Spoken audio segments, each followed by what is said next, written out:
रक्षणा वह रक्षणे प्रापणे का, वह शब्द का अर्थ होता है जब आप भगवान को महत्व देंगे, उनके भक्त बनेंगे, तो भगवान आपकी रक्षा के लिए वैकुंठ से चले आएंगे धराधाम पर। जैसे गज के लिए भगवान ने अवतार लिया, प्रहलाद के लिए अवतार लिया, ध्रुव के लिए।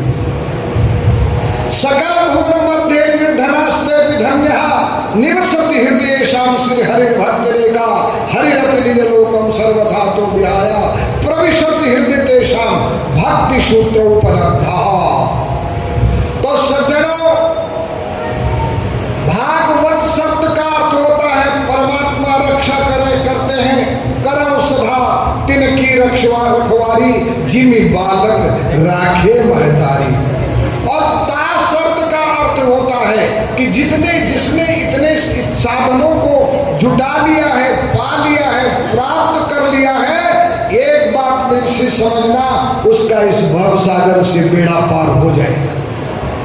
दूसरी बात, मैं जानता हूं आप मेरे सामने आज नए हो सकते हैं कोई सज्जन, लेकिन मैं इस भवन के लिए, इस संस्था के लिए नया नहीं हूं।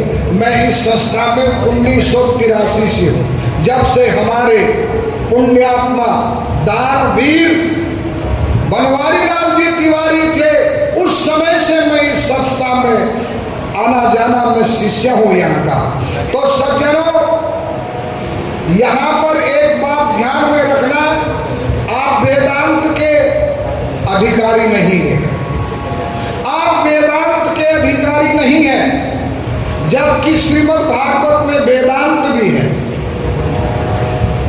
इसमें भागवत वृक्ष में जैसे आम के पेड़ में फल लगता है, ऐसे भागवत वृक्ष में फल लगता है संन्यास। इसलिए इसको परमहंसों की संहिता कहा है, परमहंसों का ग्रंथ कहा है।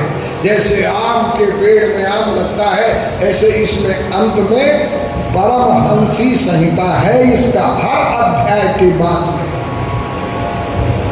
तो ऐसी जो आप वेदांत के अधिकारी नहीं है, आप नवधा भक्ति के अधिकारी भी नहीं है, आप अष्टांग योग के अधिकारी भी नहीं है। और यदि देखा जाए आपका परीक्षण हो, शिविर लगे, तो आप सही तरह से गृहस्थ के काबिल भी नहीं है। कभी सुनता मेरा शास्त्र, 10 धर्म है गृहस्थ के, शोचम इंद्रिय निग्रह धीर विद्या सत्यम क्रोधम। हमारा जगन्नाथ तांत्रिक स्थान है, इसीलिए उसका नाम उड़ीसा है, तांत्रिक संस्थान है वो। तांत्रिक संस्थान में जीव को 3 भाग में बांटा गया है, पशु भाव, मानव भाव और देव भाव। क्यों महाराज? उड़िया तंत्र में ये कहा पशु भाव, मानव भाव। और पशु भाव जो है, मरते मरते बीवी बच्चे, बीवी बच्चे, बीवी बच्चे, बीवी बच्चे, ये पशु भाव। और शादी हो गई, धर्म पत्नी के साथ धर्म कमाया, और 60 वर्ष की उम्र में एकदम परमात्मानंद जी के पास आ गए कालीबाड़ी में, हम वानप्रस्थी होना चाहते, वो मानव भाव। और वानप्रस्थी रहने के बाद में साधना करना, वो देव भाव, और उसके बाद में मोक्ष है। तंत्र का यही सार है। तो पशु भाव से ऊपर उठने के लिए भागवत की कथा है सज्जनों आपके लिए। आप जो है बीती ताई विसार दे, आगे की सुध ले। जितनी एक्सपायर्ड डेट मेडिसिन है, उन मेडिसिनों में हम फिर से उनमें ताकत डालना चाहते हैं व्यास जी के माध्यम से। और भगवान करे वो एक्सपायर्ड डेट माने 60 के बाद जो भी यहाँ बैठा है, स्त्री है या पुरुष है, वो एक्सपायर्ड डेट है। क्योंकि भागवत में कहा है, एवं सुतोक्ति वसता गृहम विहाया या तो बदन स्थिरमती गत 60 वर्ष। आत्मदेव पंडित 60 वर्ष में घर छोड़ के चला गया था। हमारा सबसे बड़ा देवता आत्मा है, आत्मा देवता सर्वत्र है। कृष्ण द्वारिका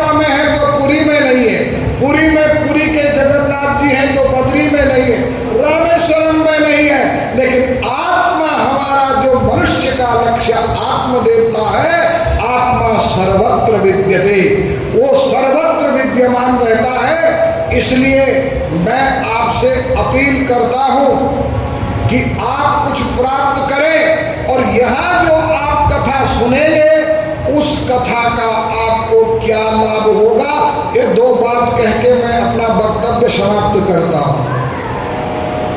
आख्यान में तब परमं पवित्रम श्रुतम सकृत्व विदधे भोगम श्राद्धे प्रयुक्ते पितृतृप्ति मेति नित्यम सुपाठात अपनर्भवम।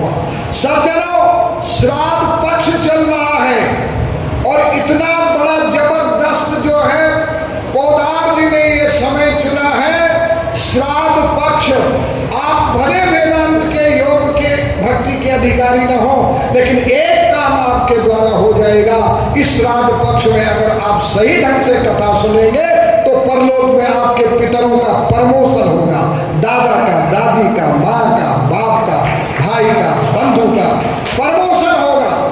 श्राद्धे प्रयुक्ते पितृतृप्ति मेति नित्यम सुपाठात् पुनर्भवम। दूसरी बात, हमारे भारत देश में बहुत तीर्थ हैं, उन तीर्थों में खर्च करके जाओ, समय लगाओ, कष्ट उठाओ, लेकिन यहाँ पर जो आप कथा सुनेंगे सज्जनों, वो ऐसी कथा है कि आपको आराम से श्रद्धा से यहाँ पर कथा सुननी है। और जितने भी तीर्थ इस ब्रह्मांड में है, जितने भी तीर्थ इस विश्व भूमि पर है, सब तीर्थ यहाँ आएंगे कथा सुनने के लिए और अपना अपना फल आपको दे करके चले जाएंगे, अपना अपना पुण्य आपको दे के चले जाएंगे, अपना अपना आशीर्वाद आपको दे के चले जाएंगे। आपको पूरा ग्रंथ नहीं पढ़ना है, सुनना है, लंबी श्वास सुनते सुनते कहना है गोविंद गोविंद गोविंद। गोकोटि दानम ग्रहणे सुकाशी प्रयाग गंगायुत कल्पवासः यज्ञायुतम मेरु सुवर्ण दानम गोविंद नाम नाम कदापि। यहाँ एक सांस के साथ आप व्यास जी के साथ मन मिलाकर गोविंद कहेंगे तो करोड़ों गायों के दान का फल, करोड़ों कुंभों का फल, यज्ञों का फल आपको यहाँ बैठ करके प्राप्त हो जाएगा। ऐसी ये बात। दूसरी बात, मेरी माताएं जो है ब्यूटी पार्लर में जाती हैं, शाम को पैसा खर्च करती हैं, सुबह जैसे की वैसी हो जाती है। हंस रहे हैं सब, ये सच बात है। वर्ल्ड में ऐसा कोई ब्यूटी पार्लर नहीं है जो हमेशा से आपको सुंदर बना सके, लेकिन एक भागवत है जो 7 दिन आप सुनेंगे तो आप राधा जैसे हो जाएंगे और ये कृष्ण जैसे हो जाएंगे। ऐसा ये ब्यूटी पार्लर हमारा सप्ताह यज्ञेन कलो पुनन्तिते, सप्ताह यज्ञ के द्वारा कलयुग में ये पावन होता है। अब सज्जनों, आगे हम आपके साथ विचार करेंगे। कथा का बहुत बड़ा महत्व है, व्यास जी आपको समय समय पर बताएंगे। हमारे कल्याणी के लिए हमने गौ का सेवा का कल्प किया हुआ। ध्यान देगा सज्जनों, हमारे शास्त्रों में लिखा हुआ है श्रृंग मूले स्थितो ब्रह्मा श्रृंग मध्य केशवा श्रृंगाग्रे वसते रुद्रा सर्वदेवा प्रतिष्ठिता। आप पुष्कर जा सकते हैं, जाना चाहिए, हम नास्तिक नहीं है, हम आपको पुष्कर जाने का समर्थन करते हैं। लेकिन अगर आप पुष्कर नहीं जा सके तो सज्जनों, पुष्कर में ब्रह्म मंदिर का जो पुण्य, दर्शन का पुण्य है, वो आपको हमारी कल्याणी वाली गौशाला में गाय के सिंह के मूल के दर्शन से प्राप्त हो जाएगा। 4 पुरी हैं, उन 4 पुरियों में आप जरूर जाना। पर अगर किसी कारण आप 4 पुरियों में नहीं जा सकते तो गाय के श्रृंग के मध्य भाग में 4 पुरियों का स्थान है, विष्णु भगवान का स्थान है। गौशाला में दर्शन करने से आपको जो है चारों पुरी का फल वही प्राप्त हो जाएगा। गाय के सिंह के अग्रभाग में 12 ज्योतिर्मय लिंग है, आप जरूर जाना। नहीं जा सके तो हमारे कल्याणी गौशाला में जाकर के गाय के सिंह के अग्रभाग का दर्शन करने से आपको 12 ज्योतिर्मय लिंगों का शिव भगवान का प्रसाद और पुण्य प्राप्त हो जाएगा, यही बैठे बैठे गौशाला। मैं अपनी आखिरी बात करता हूं। हम लोग राजाओं के गुरु, जोधपुर, बीकानेर, ये राज किले हैं, बड़े बड़े राजस्थान हैं, राजाओं का स्थान है। हमारे जोधपुर के मेहरानगढ़ पर महाराजा जोधा भ्रमण कर रहे थे। इस कलकत्ते से एक सेठ गया, बिरला से, हम राजा से मिलेंगे।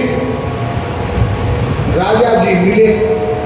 राजा जी बोले, सेठ जी घूम रहे थे मेहरानगढ़ पर, ये देखो हमारी तोपें, इन तोपों से जब गोला निकलता है तो उससे नौखंडी मारवाड़ में आवाज धमाका होता है। बिरला जी ने कहा, अंदाता घनी खम्मा, हमारे पास भी तोप है, तुम्हारे पास कौन सी तोप है? बिरला जी ने कहा, हमारे पास दान की तोप है। आपकी तोप से गोला निकलता तो नौखंडी मारवाड़ में धमाका होता है, और हमारे तोप दान की तोप से अगर गोला निकलता है तो यमराज और चित्रगुप्त के यहाँ परलोक में धमाका होता है। वहां नौट होता है, चित्रगुप्त वहां नौट करता। तो सज्जनों, एक बहुत ही अच्छा लाभ का अवसर है, आपको लाभ लेना चाहिए। स्वयं को, अपने स्वजनों को, मेरा जन्मदिन है, सब रिश्तेदार आ जाना।